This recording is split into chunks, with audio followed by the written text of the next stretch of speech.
Então, primeiro ponto, para empreender é importantíssimo que a gente gere valor econômico, ok? E aí eu estou falando do empreendimento tradicional, o cara que abre uma loja, o cara que abre um restaurante, o cara que, enfim, e vai empreender para ganhar a vida, né? Para se sustentar, vamos dizer assim. Na minha tese de doutorado, defendi em 2019, a gente queria entender o que passa pela cabeça do empreendedor quando ele identifica uma oportunidade dessa. Pô, identifiquei um problema.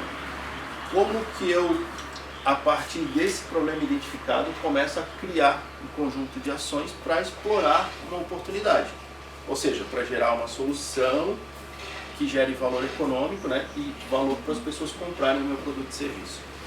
Eu não vou entrar em como a gente fez a pesquisa, no método, porque dá para ficar a manhã inteira só falando disso. Mas foi uma pesquisa com 12 empreendedores aqui do município de Tijucas, pessoas dos mais diversos ramos. Tinha gente da cerâmica, tinha gente de prestação de serviços, de máquinas e equipamentos, setores variados, ok? A gente fez uma pesquisa com eles que partia de um grupo de foco, que é reunir todo mundo numa sala para uma primeira parte da discussão, e depois entrevistas com cada um deles, mais ou menos de uma hora e meia, para a gente compreender algumas coisas que tinham saído do grupo de foco.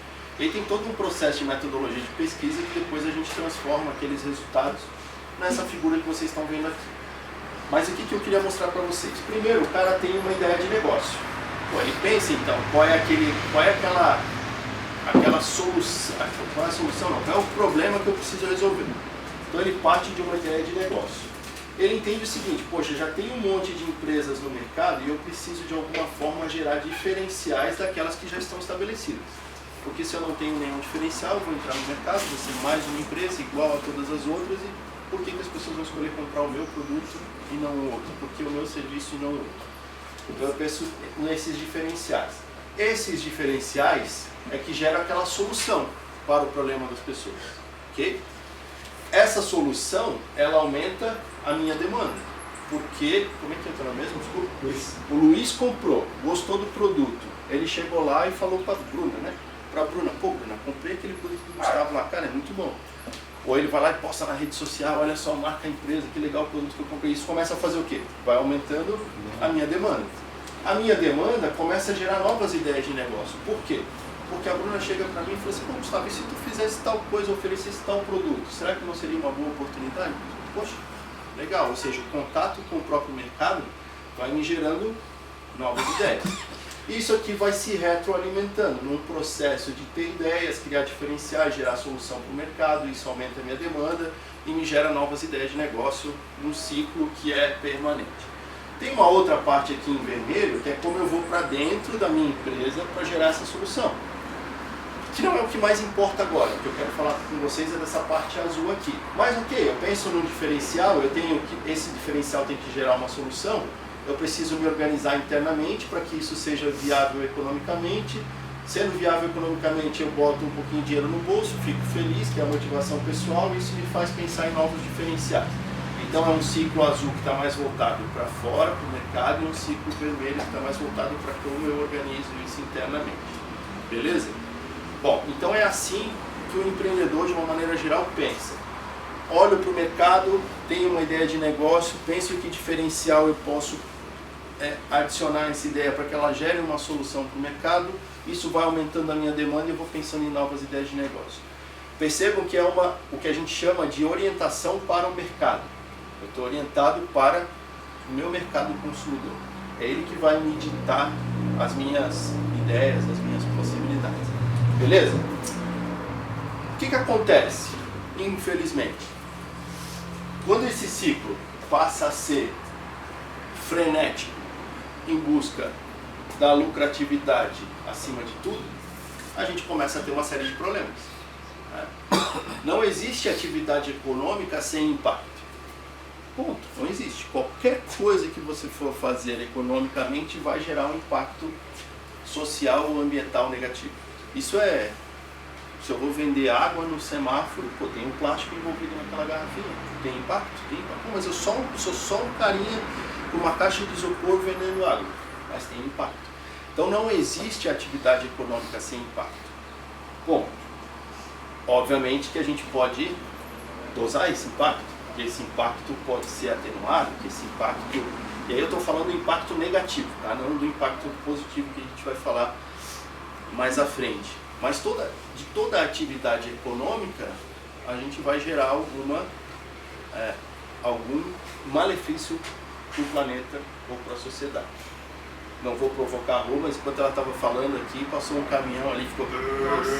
e ela teve que aumentar a voz e mal deu para ouvir o que ela falou. Pronto, não precisamos entrar no assunto, mas está aí, impacto. Isso é impacto. Toda atividade econômica tem impacto. O que acontece? No ritmo que a gente anda, o mundo é insustentável. Por quê? Né? Se a gente pensa na atividade econômica desenfreada, a gente vai pensar numa indústria que solta um monte de CO2, que não recicla o seu material, enfim, e aí a gente tem um problema de que a gente gasta 3 vezes mais recursos do que o nosso planeta é capaz de nos dar, e a gente só tem um planeta, né, que a gente vai buscar os outros 2. Não tem onde buscar. Por isso, nos últimos anos, a gente vem ouvindo algumas coisas como, opa, peraí, as empresas precisam ter responsabilidade social corporativa, né? As empresas elas precisam trabalhar de maneira sustentável. O que é a sustentabilidade? É aliar o aspecto econômico com o social, com o ambiental. Então, beleza, eu tenho que gerar valor econômico, óbvio que eu tenho. Eu preciso pagar as contas, eu preciso dar emprego para as pessoas, eu preciso gerar renda, as pessoas precisam se alimentar, precisam se investir, precisam, enfim, comprar, né? A gente vive num modelo de mundo que é de compra e venda. Mas eu preciso fazer isso de uma forma que eu não gere um impacto social negativo, pelo contrário, que eu impacte positivamente a sociedade e também o meio ambiente. Então, os 3 pilares aí da sustentabilidade. Hoje se fala muito nas empresas em ESG, né? Environmental, Social and Governance, que é o ambiental, o social e o modelo de governança da empresa. Passou a se falar, né, a partir desse livro aqui, do McKay Sissodia, de capitalismo consciente. Né? Mas o que é isso, capitalismo consciente? Achei engraçado falar. Oi? Achei engraçado. Por quê? O capitalismo consciente? Porque a palavra capitalismo presume que é uma selvageria, né? Vamos ver. É uma contradição epistemológica da palavra. Então, vamos ver, vamos entender se é isso. Pode ser que sim, mas pode ser que não, tá? Porque, vamos lá, olha só. Depois eu volto nessas imagens, né? Se a gente for categorizar em três tipos de empreendedorismo, a gente vai ter aquele cara que é um empreendedor que está visando o valor econômico. Ok, eu abri meu negócio porque eu tenho uma ideia de negócio, quero ganhar dinheiro com isso, quero, né, pagar minhas contas, ser feliz e tal. Um modelo de negócio, ok, capitalista. A gente tem a história da Rô aqui, por exemplo, como uma empreendedora social. O que é um empreendedor social? Eu não estou preocupado em gerar valor econômico para o meu retorno financeiro. Eu estou preocupado em gerar valor social. O que é o valor social?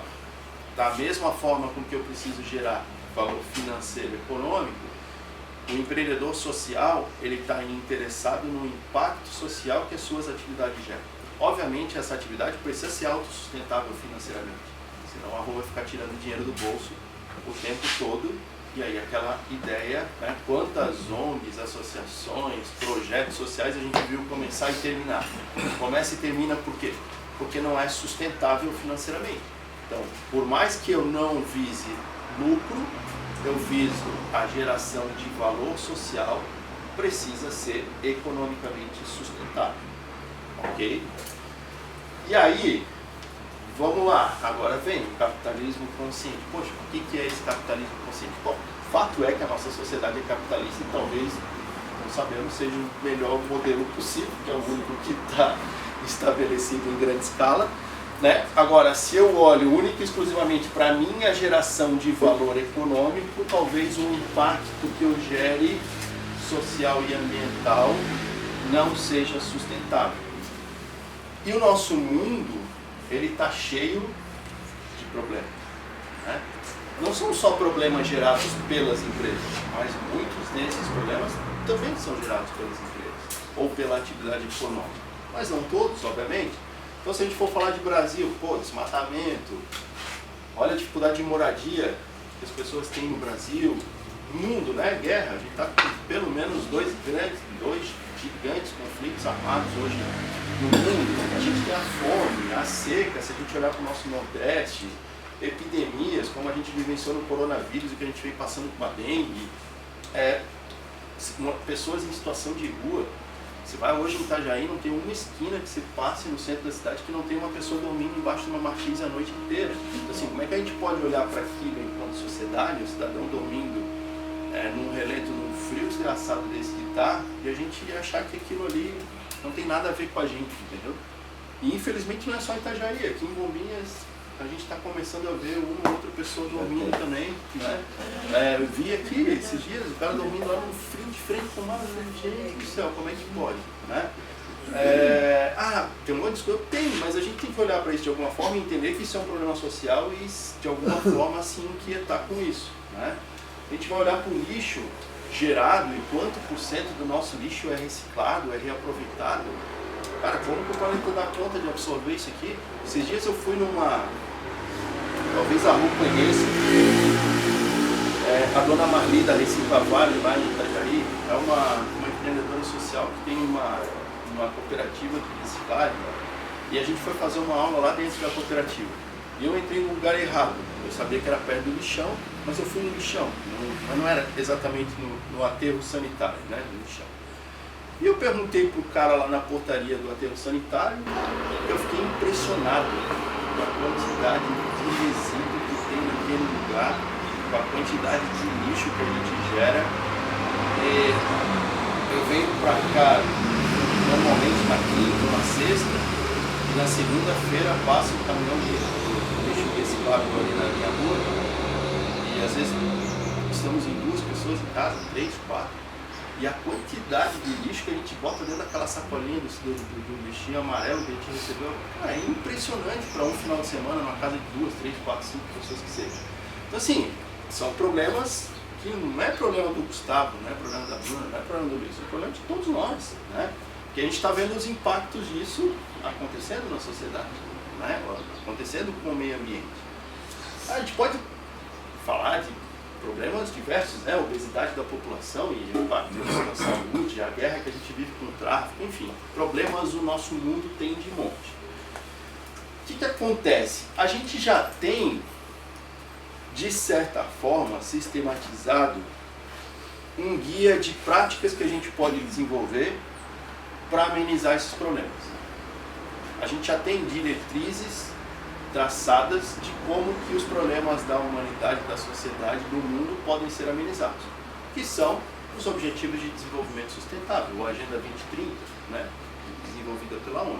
São 17 Objetivos de Desenvolvimento Sustentável, que se cada um de nós, em todas as partes do mundo, olhar para algum desses objetivos e o que a gente faz enquanto atividade econômica, enquanto nossa atividade laboral, se a gente consegue de alguma forma impactar positivamente alguns desses 17 objetivos, talvez em grande escala a gente consiga avançar para situações em que o nosso mundo fique um pouco menos insustentável do que ele é na quantidade de atividade econômica que a gente gera hoje.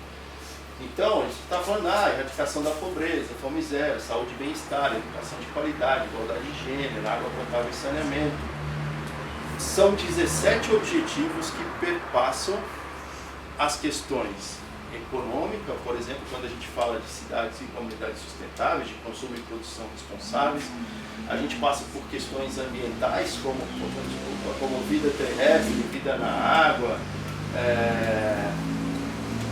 água potável e saneamento, e a gente vai para questões sociais, como própria educação de qualidade, igualdade de gênero e por aí vai. Então, vamos imaginar o seguinte: se empreender é resolver problemas, e o mundo está cheio de problemas, será que na minha atividade empreendedora eu não consigo, na essência dela, auxiliar a resolver ou amenizar alguns desses problemas e ainda assim gerar valor econômico? Isso é o que a gente chama de empreendedorismo de impacto social ou de negócios sociais. É a mesma coisa, tá? Negócio social ou negócio de impacto social. São negócios criados em primeira instância para gerar um valor social, mas que são negócios que visam lucro. São negócios privados, são negócios que o empreendedor está desenvolvendo aquela atividade para gerar também valor econômico para ele. Botar o seu dinheiro no bolso, pagar suas contas, melhorar de vida e por aí vai. Ou seja, é de alguma forma, Bruna, tentar juntar uma vertente de impacto social enquanto eu gero atividade econômica. Por quê? A gente não tem como não gerar atividade econômica, a gente precisa fazer isso. Vai chegar no final do mês, a minha conta da Celeste vai vir, eu vou botar ali, eu preciso botar gasolina no carro para vir aqui, para lá, ou seja, de qualquer forma eu vou precisar gerar atividade econômica. Mas isso pode ser feito de uma maneira, primeiro, ao olhar para alguns desses problemas e como que eu consigo impactar positivamente. É assim que pensa um empreendedor de negócio de impacto social ou de negócios sociais.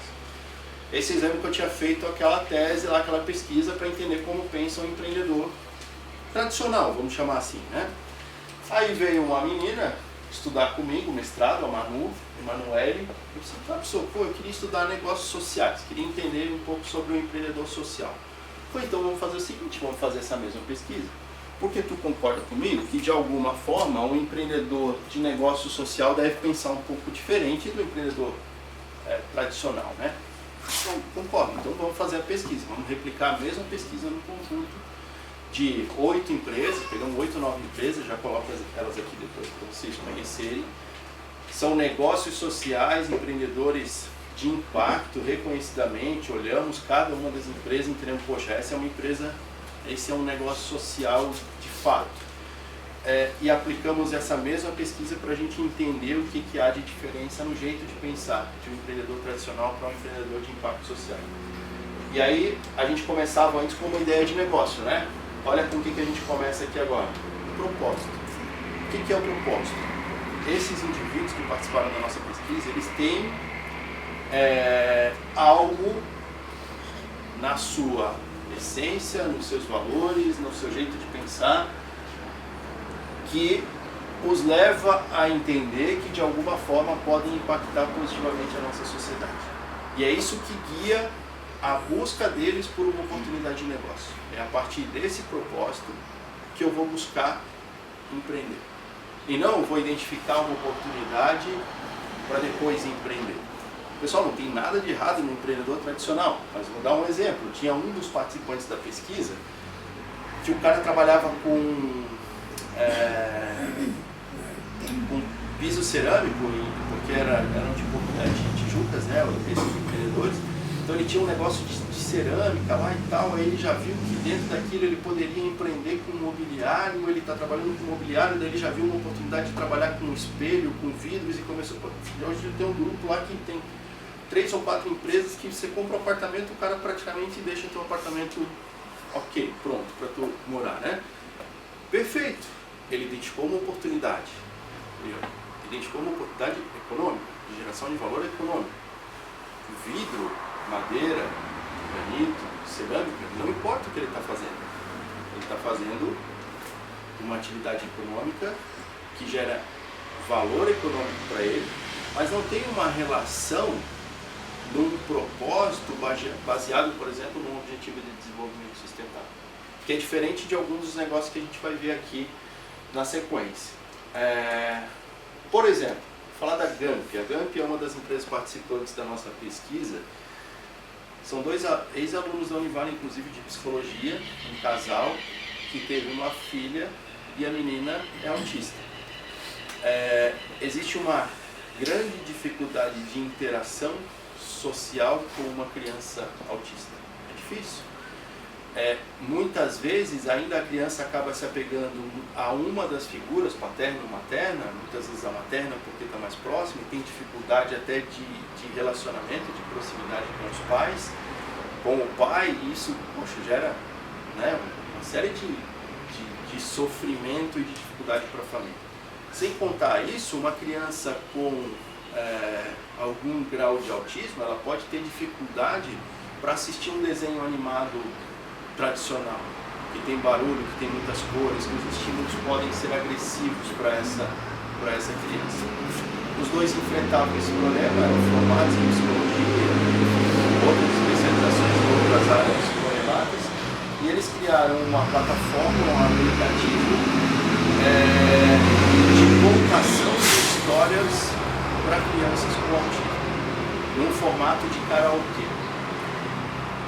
depois, quem tiver interesse, entra lá, conhece um pouco mais sobre a empresa. Estou dando esse exemplo para quê?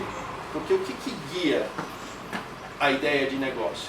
Obviamente, hoje eles criaram essa plataforma, eles estão vendendo, eles receberam um recurso por meio da FAPESC, da ACAD, eles buscam editais de financiamento para startups, e aquilo ali é a atividade profissional deles e de geração de valor econômico com o qual eles pagam as contas e sustentam a família.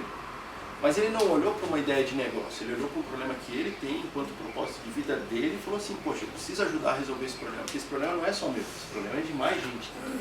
E aí ele cria um modelo de negócio que gera valor econômico, mas impacta de uma forma a nossa sociedade também.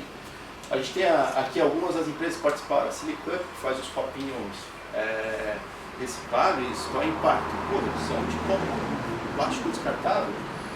A gente tem a UBS, eu já vou mostrar para vocês, Funcionárias é um negócio de impacto social de Joinville que as meninas captam todos os uniformes que não são mais utilizados pelos funcionários das indústrias, né? O cara foi demitido, tem que devolver o uniforme está velho, mas aquele uniforme não pode ser jogado no lixo.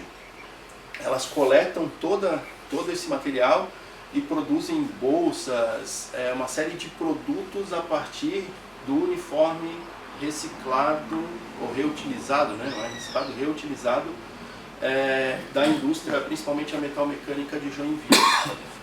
A gente tem a Organa Biotech, que produz fertilizantes a partir de compostos, tem a Composta Rua, enfim, essas aqui são as empresas que participaram aqui da pesquisa da Manu. Então o cara tem um propósito, esse propósito muitas vezes para ele estar ligado a uma questão de conscientização da população. Eu preciso de alguma forma conscientizar as pessoas disso, levar o meu conhecimento, compartilhar o meu conhecimento a respeito desse problema. Então o meu propósito está ligado a fazer com que as pessoas conheçam mais disso, saibam mais disso, e isso gera um impacto positivo, seja um impacto social, seja um impacto ambiental. Quando eu falo de impacto, eu estou falando do quê? De alguma forma eu estou ajudando a avançar em algum desses 17 Objetivos de Desenvolvimento Sustentável. E como uma oportunidade de mercado, se as pessoas vão pagar por esse serviço, por esse produto, ele acaba sendo para mim uma oportunidade pessoal, de eu viver daquilo que eu tenho o propósito de fazer. Porque, ok, o propósito é muito bonito, mas eu não consigo pagar a minha conta de luz com propósito. Eu preciso pagar a minha conta de luz com dinheiro. Né? E é isso, é a gente gerar valor econômico enquanto a gente impacta positivamente a sociedade. Ok?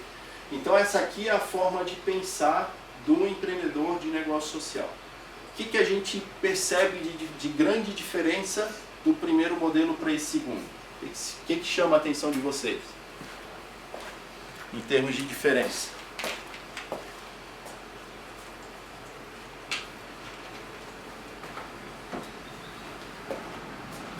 Esse aqui está olhando muito mais para dentro de si na hora da concepção do negócio.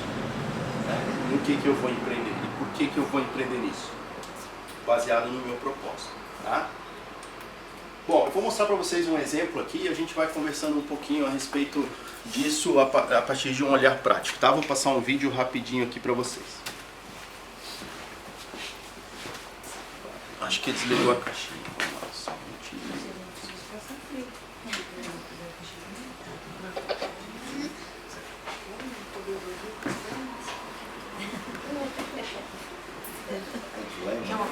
Não, lá embaixo. Puxa.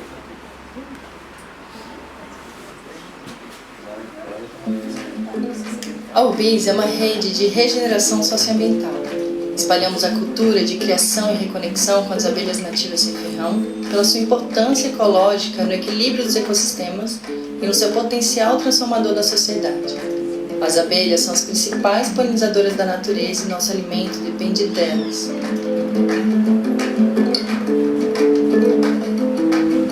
Atuamos em rede para mostrar a força e a potência dos guardiões de comércio nos ecossistemas locais. Criamos conexões e incentivamos a troca de saberes, onde o principal objetivo é ampliar o conhecimento e potencializar a experiência de cada pessoa na meliponicultura urbana. Atuamos em parceria com meliponicultores de muitas regiões do Brasil que atendem a critérios de boas práticas e estão alinhados aos propósitos da URBIS. Dessa forma, valorizamos a cadeia da meliponicultura local, garantindo o menor deslocamento das colmeias e a permanência das espécies em sua zona de ocorrência natural.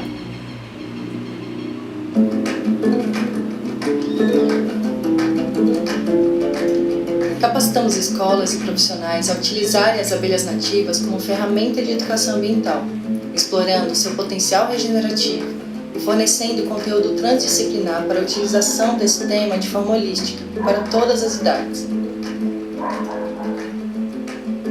Nos cursos de formação em meliponicultura urbana, abordamos aspectos técnicos, biológicos e ecológicos, e através deles expandimos nossa rede de guardiãs e guardiões de colmeias de forma segura e sustentável.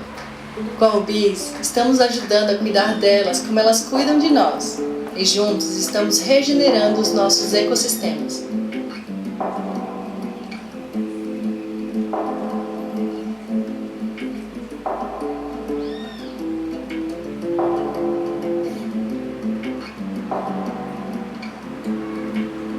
Então a URBIS é uma das empresas que participou dessa pesquisa, essa é a Stefane, que é a empreendedora. Eles estão em Florianópolis, né? E se nós olharmos aqui, pô, propósito, o negócio dela é cercado de propósito, de alguma forma tem a sustentabilidade, a proteção ambiental na sua essência, inclusive na formação dela de curso superior. Conscientização, o quanto que as ações dela estão relacionadas a conscientizar as demais pessoas, o impacto positivo que isso gera, né, ambientalmente, é uma oportunidade de mercado para ela, e aí acaba sendo uma oportunidade pessoal dela viver, de fazer aquilo que ela gosta, se sente bem, tem alinhamento com os valores dela para fazer. Pergunta: como que ela ganha dinheiro? Como que ela gera receita? Como que ela gera valor econômico? Como é que ela faz isso? Passando conhecimento. Então, que tipo de serviço eu posso fazer? Educação, programas de treinamento. Ela falou que vai nas escolas, eu posso ter palestras, muito bem. Então, que mais? De que outra forma que ela pode ganhar dinheiro? Mas ela tem o produto também. Qual é o produto? A caixinha com as abelhas, com as colmeias. Então ela vende também o produto. O que mais que dá para fazer para ganhar dinheiro aí? Subprodutos. Oi? Subprodutos. Os subprodutos, o mel, por exemplo, eu posso vender o mel produzido pelas abelhas. Ou seja, eu preciso que esse propósito ele seja uma oportunidade de mercado para que o meu negócio se mantenha aberto, e quanto maior ele for, maior o impacto que eu vou gerar. E aí é que está a questão do capitalismo consciente ou de a gente empreender com negócios sociais. Talvez um impacto, porque vamos lá, né? O que move o mundo numa ótica capitalista? É o lucro. Quanto mais lucro as empresas têm, as pessoas têm, mais elas conseguem impactar e chegar mais longe. Okay? Quanto mais abelhas ela vender, mais longe ela vai conseguir ir, mais pessoas, mais a sociedade ela vai conseguir impactar. Então, nesse caso, a gente utiliza a geração de valor econômico como propulsor para que a gente impacte mais pessoas, impacte mais a sociedade, né? E aí olha só o que eu peguei lá no site dela. E aí isso aqui é importantíssimo, pessoal. Eu achei muito legal o que ela fez. Lá no site dela tem assim, ó, indicadores de impacto. Então ela tem o Google Maps mapeado aonde tem a colmeia que ela já vendeu. Aí eu fui olhar em Bombinhas, não tem, só tem em Porto Belo. Até em Porto Belo ali aparece uma abelhinha. E aí ela tem em 43 cidades já mapeadas, 163 guardiões, que são as pessoas que cuidam dessas colmeias, são 283 colmeias, e aí 175.507 hectares em regeneração. Ou seja, ela criou uma metodologia para, a partir dessas colmeias, saber quantos hectares cada uma delas gera de proteção, e ela consegue chegar, por exemplo, num edital de captação de recursos e mostrar assim, um impacto positivamente dessa forma. E não é, mas será que impacta ou não? Está aqui, eu tenho um indicador de impacto. Então é um nível de profissionalismo que a gente consegue, inclusive, mensurar em indicadores de impacto que grandes organizações têm dificuldade de fazer. Então é um negócio muito bem estruturado. Tá? Aqui ó, ela tem lá no site como que funciona, ela faz os enxames dos produtos de qualidade, ó, a conscientização e engajamento, a comercialização de assinaturas de comércio, enxame, então ela tem um padrão de geração de receita e de assinatura, os produtos e serviços amigos da abelha para regeneração, educação ambiental, e aqui é como ela gera os produtos e serviços dela. Ela tem uma lojinha virtual, ela atende domiciliar e online. Pô, eu comprei minhas abelhas, mas se eu comprar essas abelhas, eu não sei o que fazer com elas em casa. Como é que eu vou me virar com essas abelhas lá do lado do meu terreno? Ela me ensina de alguma forma a fazer. Ela cobra por isso? Claro que sim, ela precisa cobrar por isso, né? Educação ambiental e regenerativa, os cursos, como vocês falaram, a venda das colmeias e por aí vai. Então são fontes de renda que ela vai fazendo para que o seu negócio gere valor econômico e ela consiga assim ir aumentando a escala do impacto que ela gera para a sociedade. Ok? Tranquilo? É o que a gente está pleiteando aqui, uma colmeia dessa. Tem aqui em Zimbros, o Brian que é da Câmara dos Vereadores, o jornalista, ele tem uma produção aqui, a gente já conversou, para ele trazer e também capacitar, porque tem que instruir a gente, né? E essa sem ferrão já faz um tempo que a gente está buscando para pôr aqui. Legal, muito bom, E claro, aqui no mapa são as delas, né? Sim. Certamente alguém já tem aqui, sim, mas tá bem interessante. E assim, então, pensar numa ótica assim, dos 17 Objetivos de Desenvolvimento Sustentável nos ajuda numa série de coisas, a como impactar, como medir o meu impacto, mas mais do que isso,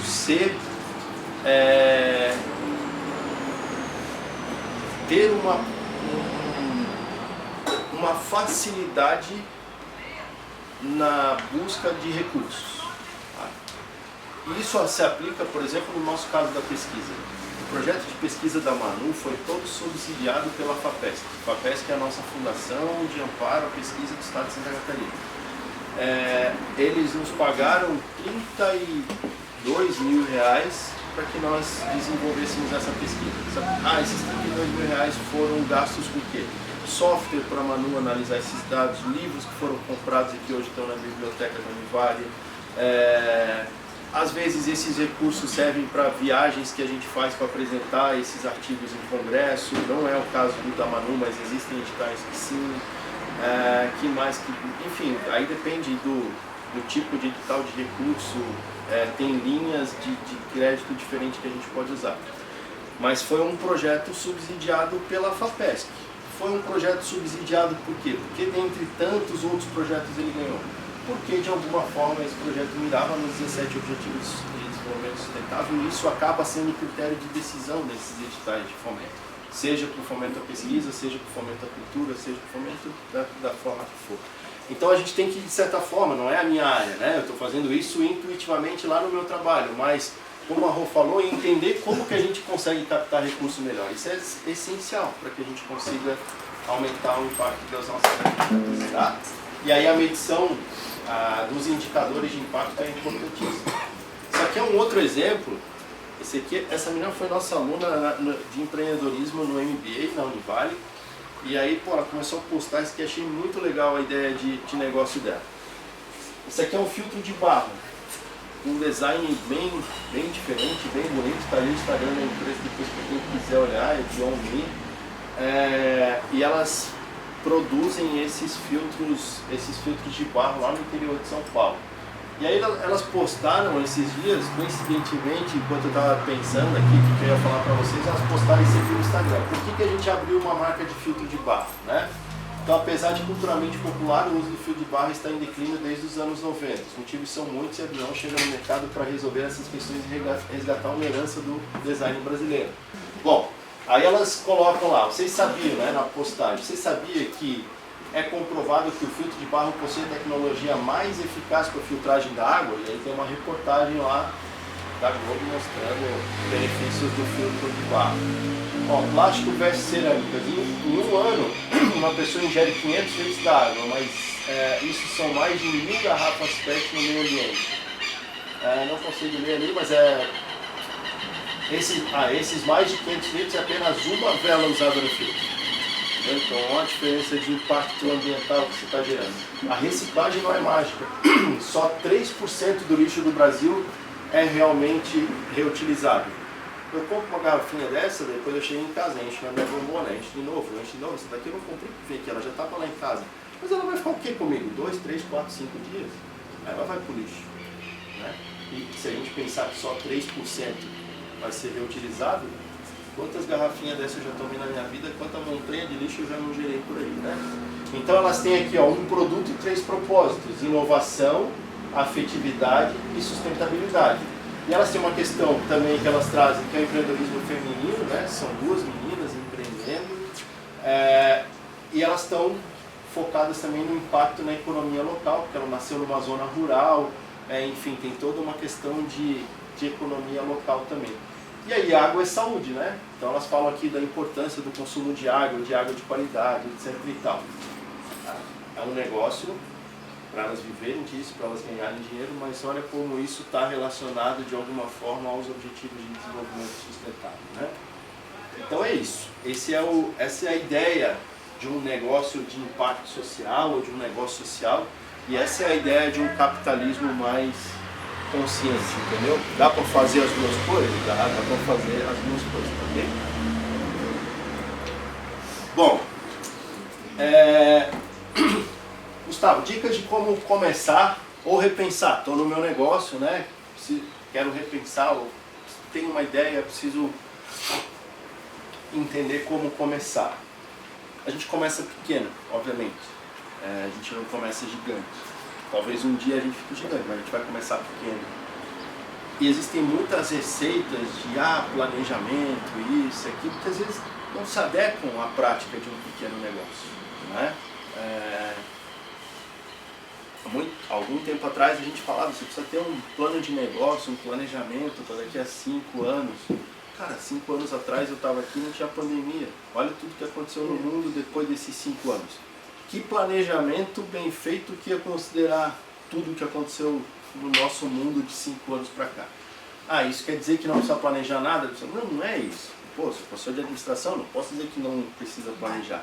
Mas a forma de planejar um pequeno negócio, a forma de planejar um negócio iniciante, ela é muito mais num planejamento de lidar com os recursos que nós temos disponíveis e com o que a gente chama de contingências, com o que vai acontecendo no dia a dia e com as parcerias que a gente vai fazendo, do que sentar numa mesa, ligar o computador e fazer um plano perfeito do que eu vou ser daqui a 5 anos, porque não vai acontecer do jeito que você planejou. Isso é a única certeza que eu te dou, né? Não vai sair do jeito que você planejou e muito possivelmente as coisas vão acontecer de um jeito muito mais difícil do que você preveu. Ou previu, sei lá como fala. Porque a gente sempre, quando tem uma ideia de negócio, a gente está um pouco apaixonada por ela, as pessoas dizem o óbvio pra gente e a gente fala, o cara tá querendo botar olho gordo aqui na minha ideia, ele não acreditou, não entendeu o que eu falei. Não é isso, é que as pessoas estão olhando de fora aquele cenário. Então tem uma autora que ela criou um conceito chamado effectuation, uma autora americana que fala assim, poxa, pequenos negócios são administrados de outra forma, para que o empreendedor consiga explorar uma oportunidade. E esses 5 princípios do effectuation, eles fazem muito mais sentido para a forma como a gente vê com que os negócios são geridos, né? os pequenos negócios. Esses 5 princípios, primeiro, é o princípio do pássaro na mão. O que ela diz? Comece com o que você tem disponível naquilo que é possível inovar, no que está à tua disposição. No começo isso é mais importante que objetivos, metas e planos de negócio. Basicamente, numa lógica tradicional de planejar um novo negócio, a gente diria o seguinte: qual é o seu objetivo? Que recursos você precisa ter para atingir esse objetivo? Então vamos atrás desses recursos para a gente criar uma estrutura para atingir esse objetivo. Certo? Normalmente é assim que a gente pensaria um negócio. Não, vamos pensar diferente. O que tu tem na mão? O que tu sabe fazer? O que tu é muito bom em fazer? O Que recurso tu tem à disposição para fazer isso? Utiliza o que tu é muito bom, o que tu sabe fazer e o recurso que tu tem à disposição. Por morar aqui na cidade, por vir aqui no Engenho tantas vezes, acabei conhecendo muitos empreendedores aqui do município. E, cara, é impressionante o conjunto de saberes e de recursos que a gente tem aqui na região, em Gominhas propriamente, e o quanto que isso pode gerar oportunidade de negócio a partir do nosso conhecimento, a partir daquilo que a gente tem e do recurso que a gente tem. Então é isso, o que eu sei fazer muito bem, quem eu conheço que pode me ajudar, e como que eu coloco algo em prática, ainda que pequeno, daquilo que eu tenho à minha disposição. E se der tudo errado, eu não tenho mais esses 30 mil, ok? Olha, até o meu carro de 30 ou 40 eu consigo botar a vender porque eu acredito nessa ideia, eu acredito nesse propósito e eu acho que vai dar certo. Mas a hora que chegou na minha casa, aí estamos falando de uma coisa que eu não aceito. Isso aqui não está em jogo para mim. Esse é o princípio das perdas aceitáveis. O que você está disposto a perder para que o teu negócio dê certo e não o quanto você quer ganhar. Isso te traz uma lógica de maior facilidade em lidar com o risco. E eu estou dando exemplos, né? Pô, 30, não estou disposto a perder 30 mil, ok? Que seja 10, que seja 5, mas o quanto você está disposto a colocar em jogo para tirar a sua ideia do papel. Do limão à limonada, né? Ou seja, aquilo que a gente pensa que pode dar errado vai dar, como que a gente transforma esse errado que deu numa oportunidade de ganhar com isso, né? E de melhorar o nosso negócio. Aqui o princípio do piloto de avião é mais do que a gente ficar fazendo projeção de resultado. É assim, ó, a gente chama isso de locus de controle. O que é locus de controle? O que está no seu poder de decisão? O que você consegue controlar a partir das suas atitudes e das suas ações? Aquilo que está sob o teu controle, não naquilo que você está vislumbrando como previsão. E aí esse último aqui, ele fala patchwork, mas é dessa tradução que eu peguei na internet, mas é o princípio da coxa de retalhos. O que é o princípio da coxa de retalhos? Não faça as coisas sozinho, faça conexões. Junte-se com pessoas que também estão fazendo as mesmas coisas que você, valorize as parcerias, porque essas parcerias são fundamentais para que você consiga chegar mais longe do que você conseguiria chegar se você fosse sozinho. Tá? Esses 5 princípios adotados no planejamento inicial de um pequeno negócio, eles são capazes de ajudar vocês a chegar mais longe, a entender o que está acontecendo com o mercado e planejar as ações de vocês. Okay? Sobre esse princípio da coxa de retalhos, das parcerias, da importância do networking, das conexões, de fazer as coisas juntos, eu queria mostrar para vocês aqui um pouquinho de um case que nós estudamos na tese da Lúcia, que é uma aluna que eu orientei na tese de doutorado dela. Nós tivemos a oportunidade pela Univale de ir ao Maranhão. Como nós temos um programa de mestrado e doutorado na universidade que é conceito 5, que é um conceito bom, nós temos a possibilidade de oferecer o nosso curso de mestrado e doutorado em parceria com outras instituições de outros lugares do Brasil que não tenham acesso a mestrado e doutorado. Então, no estado do Maranhão não tinha nenhum mestrado e doutorado em administração. Mestrado tem, não tinha doutorado no Maranhão. E nós fizemos uma parceria com a Universidade Estadual do Maranhão para formar 10 professores deles em doutorado conosco. E aí a gente foi para o Maranhão, foi dar aula lá, os alunos vieram para cá, e eu acabei orientando a Lúcia na tese dela. E a tese dela fala sobre empreendedorismo coletivo como prática. Então ela queria entender, estudar um pouco melhor o case da Rede Mulheres do Maranhão.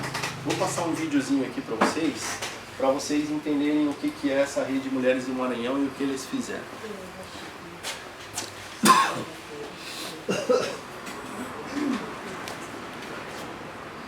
Só um minutinho que tenho que ligar a caixinha de novo. Eu acho que ela desliga como...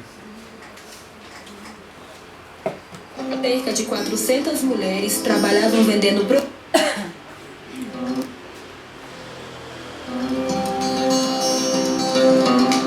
gente vende família que vendia os marmitecos, vendia os produtos ao redor do trem. Era muito longe, a gente ia no sol.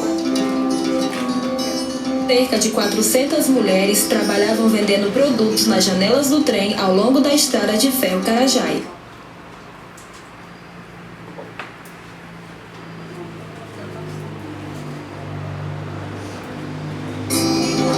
Em 2015, entrou em circulação um novo trem, mais moderno e seguro. Com a instalação do ar-condicionado, as janelas do trem foram lacradas e as mulheres perderam sua principal fonte de renda. Então foi criado o projeto AGFC com o objetivo de promover formas alternativas de geração de renda e a melhoria na qualidade de vida e nas condições de trabalho dessas mulheres.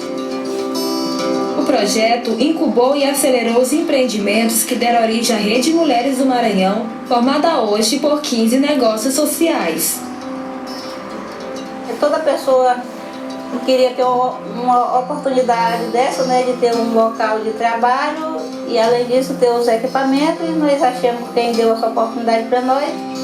Começou a produzir os nossos produtos com o apoio da consultoria, tivemos várias oficinas, teve capacitação para a gente produzir nossos produtos com qualidade. A gente só vendendo ali o bandeco, vendendo a água, vendendo as coisas, a gente não ia aprender o que a gente aprendeu, né? Antes nós só trabalhávamos nos nossos empreendimentos sem a rede. Aí a gente se juntou, as mulheres, todas as empreendedoras, começamos a fazer as viagens, conhecer os povoados, conhecer os empreendimentos, ter a oportunidade de expandir o nosso negócio. Em rede, as mulheres se fortalecem e se cuidam, trocam conhecimento sobre gestão em produção, se organizam para a venda coletiva dos produtos e para a compra conjunta de insumos. A fábrica de Boa Vista foi a primeira a receber o selo de certificação orgânica de azeite e óleo de coco Babaçu para comercializar os seus produtos no mercado. O selo agrega valor aos produtos, traz visibilidade e fortalece a adoção de práticas sustentáveis no manejo do babaçu. Hoje, os produtos da rede são vendidos em pontos comerciais do Maranhão, em outros estados do Brasil, pela internet e no vagão social, um espaço de venda e divulgação dos produtos para os passageiros do trem. Como nós começamos, quem vem da beira do trem, tem um vagão dentro do trem hoje para vender. Foi inserido mais um grupo de mulheres juntamente com a Rede Mulheres do Maranhão, que é o grupo das quebradeiras de coco. Isso para nós é um grande prazer, é um privilégio ter elas conosco para fortalecer mais a Rede Mulheres do Maranhão. Hoje eu estou com 26 anos, tenho 4 filhos, crio meus filhos à custa de coco e da minha pesca. A minha comunidade era muito carente, ela não era valorizada. Aí depois que disseram que iam fazer uma fábrica lá, aí o lugar começou a se desenvolver. Cada vez que eu participo com alguém, que eu vou para alguma reunião, que tem algum encontro, eu saio de lá muito encorajada e confiante que aquele sonho vai se realizar sim. Eu agradeço a Fundação Vale porque teve iniciativa de criar projetos, ensinar nós a trabalhar, né? Gostou que nós crescesse, né?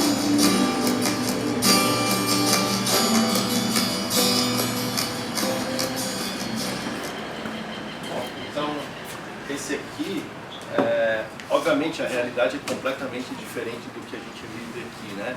A tese da Lúcia tem muita foto, muito relato, muito vídeo que eu pedi para ela fazer, e a realidade social e econômica, o Maranhão é o estado com o pior IDH do Brasil.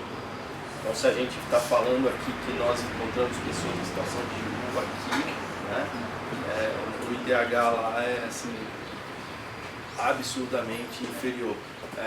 Então essas mulheres, elas ganhavam a vida vendendo o marmiteco, o bandeco, né, o marmitex que elas vendiam ali na janela do trem. E aí, obviamente, com a troca do vagão, a Vale teve que fazer um projeto de alguma forma reativar outras fontes de atividade econômica para essas mulheres. Mas o que é importante de nós olharmos aqui para esse caso não é nem o investimento de uma grande empresa por trás para que fosse possível, mas é o quanto que coletivamente elas conseguiram elas conseguem avançar e ser diferentes do que se cada uma dessas estivesse fazendo essas atividades sozinhas, né? Então, você imaginar que a pessoa que vendia ali o bandeco na janela do trem, hoje tem a empresa dela, com o seu uniformezinho, com a sua touquinha, com a sua logo bordada, que vende no site. Eu entrei ontem no site para ver, cara, tá lá o produto dela sendo vendido para qualquer lugar do Brasil que a gente quiser comprar. Isso é inimaginável que elas pudessem fazer sozinhas. Diga. Vendo esse vídeo, me trouxe a lembrança aqui do Campo Grande, que nós tínhamos aqui, foi lá no início de 94, 95, também, foi criado era beneficiamento de marisco. Foi construído um prédio ali, era uma fábrica. Eu conhecia lá dentro, como eles faziam, como eles cozinhavam, tinha maquinário e tudo. E a comunidade em volta ali, que era pescadores, deixaram mais a pesca em alto mar e vieram a produzir o marisco. E isso foi um sucesso, porque gerou emprego para as mulheres, os pescadores. Então, incrível que isso acabou. Eu não sei se faltou, lá no início, quem tocava esse empreendimento era o IPAGRE. E não sei, e aí fizeram os próprios pescadores fizeram um movimento, que era a Associação de Maricultores, tiraram a IPAGRE dali dentro, a associação começou a tocar, eu não sei por qual motivo, acabou. Chegaram a vender o prédio para uma empresa, e depois, pela questão na hora que eles cozinhavam o marisco, saiu um cheiro muito forte, aí pediram para que tivesse filtro. Né? Eu sei que caiu em cima dessa empresa, a empresa também foi embora, e hoje está lá o prédio fechado. Sabe que um dos fatores que a Lúcia queria estudar na tese dela era justamente isso, porque, ok, a gente vai lá, traz as pessoas, treina, organiza, cria a marca, porque todas aquelas logos foram criadas no projeto da Vale, etc e tal, beleza. Tá aqui, toca que nós estamos fora, vai se acabar. Então, precisa ter um suporte para a gestão, entendeu? Então ela estudou, ela entrevistou cada uma, todas não, porque são 15 negócios, eu não lembro de cabeça o número de mulheres envolvidas, mas é algo perto de 300. Então ela entrevistou representantes de cada um dos 15 negócios e da Fundação Vale também para entender como que é a organização desse negócio. Porque se não tiver alguém para centralizar e catalisar isso, essa coletividade aqui, ela deixa de funcionar. E eu não sei o que aconteceu aqui, talvez algo nesse sentido, porque as atividades da IPAGRE são muito positivas nesse sentido de agregar diversos produtores, sabe? Também era a pesca, a pesca artesanal, o beneficiamento do peixe ali naquele momento mesmo na praia pelas mulheres dos pescadores, a embalagem disso em produtos para congelamento, a venda em Curitiba pela internet, ou seja, gerando um ciclo ali econômico muito legal. É Olha o Peixe o nome da empresa que a gente tem interesse. Mas é isso, é como a gente faz um modelo que a gente chama de governança para que depois essa ação ela continue ao longo do tempo. Não é simplesmente trazer o conhecimento, te abandonei, virei as costas, fui embora e vocês vão ser autossuficientes. Em algum momento talvez serão, mas precisa ter essa gestão também, e isso é muito importante. Então, embora a tese dela é contexto e realidades na rede de mulheres do Maranhão e seus negócios de impacto, embora o contexto seja muito diferente, a realidade seja muito diferente da nossa, o que a gente pode trazer para a nossa realidade é que fazer coisas coletivamente nos leva mais longe do que fazer individualmente. Elas são 15 negócios diferentes, mas em todos os pontos de venda dos 15 negócios tem produtos dos outros 14.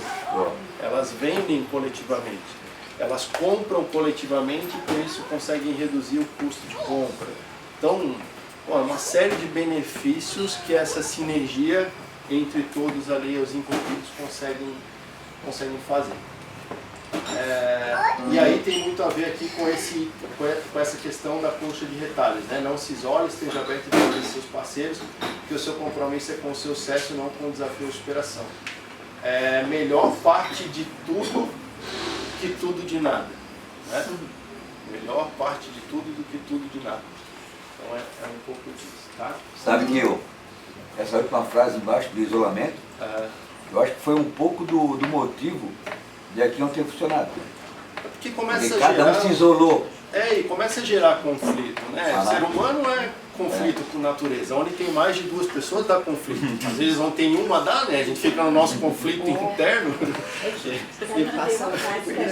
Fiz uma palestra numa roda de conversa e eu vou levar pro resto da minha vida, assim, que é para você se desenvolver, você precisa se envolver. Uma coisa assim, que para pensar, você só se desenvolve se você se envolve. Né? E eu acho que isso é bem isso que pega esse lado coletivo. Você está coletivo, você não vai desenvolver. E aí vamos lá, fazer uma correlação para o meu próprio trabalho, né? Esse aqui, a tese da Lúcia, ainda vocês vão ver que está aparecendo só o meu nome dela aqui, porque a gente ainda não publicou os artigos. Mas se a gente vem aqui, ó, no trabalho da Manu, vocês estão vendo, já são 4 autores, ó. Eu, a Manu, eu, o Lenzi e o Ardigó, que é o pai da Manu.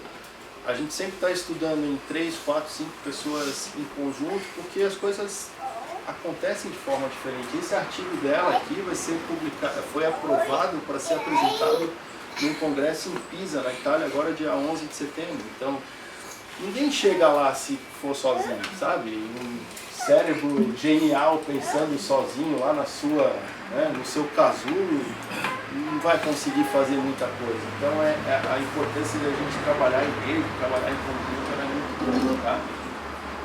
Então, de maneira geral, para resumir, o que eu queria trazer aqui para vocês hoje para a gente conversar estamos falando de negócios sociais, negócios de impacto social. É a orientação pelo propósito. Qual é a sua veia de propósito? Eu quero trabalhar com a valorização, a salvaguarda da cultura. Esse é o meu propósito. Então é isso que vai guiar as suas decisões, do que fazer e do que não fazer. Do que é correto, do que não é correto, do que você se propõe, do que você não se propõe. O seu propósito vai ser o guia para a sua empresa, o guia de decisão para o seu negócio, né? Ok, baseado a esse propósito, eu preciso identificar uma oportunidade. Lembrando que uma oportunidade é sempre o quê? Um problema não resolvido por alguém. Então, onde que tem problema que eu posso ajudar a resolver?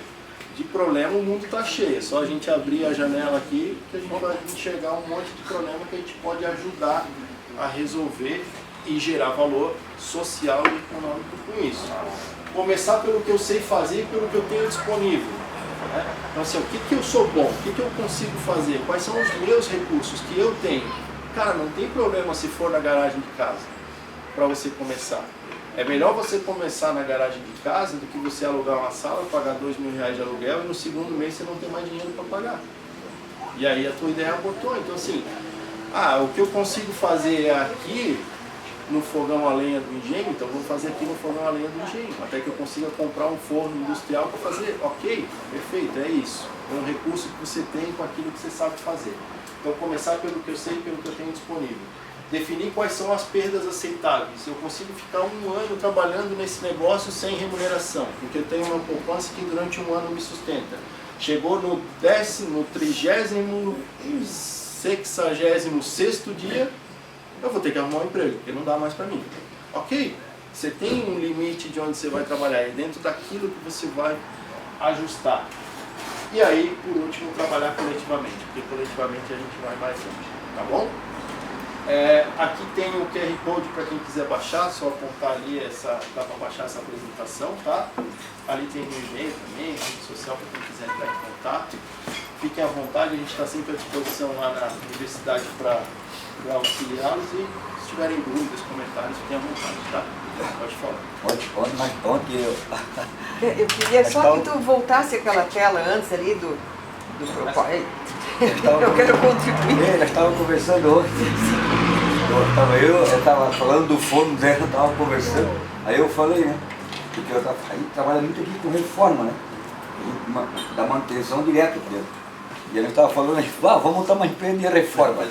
Sim, porque eu queria contribuir justamente ali, Jadir, porque a gente começamos por um propósito. O propósito, na época, surgiu a ideia de salvar os engenhos de farinha. Isso era um propósito.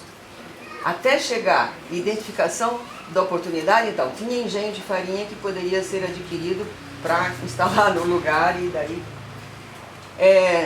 começar pelo que eu sei fazer. Na época, nós não sabíamos nada. Eu, principalmente, Não sabia. Eu queria, no Engenho de Farinha, criar uma instituição sem saber o que eu estava fazendo. Eu não tinha planejamento, não tinha conhecimento, não tinha nada. Então, tu vê que caminho, definir as perdas, nossa, perdi carro, perdi casa, perdi geladeira, perdi muita coisa. Sim, eu falo daí no singular porque eu estava nessa história.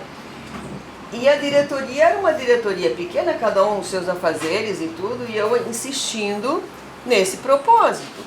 Então, esse caminho, perdas sim, muitas perdas, até chegar no coletivo, 10 anos nós tentamos isso.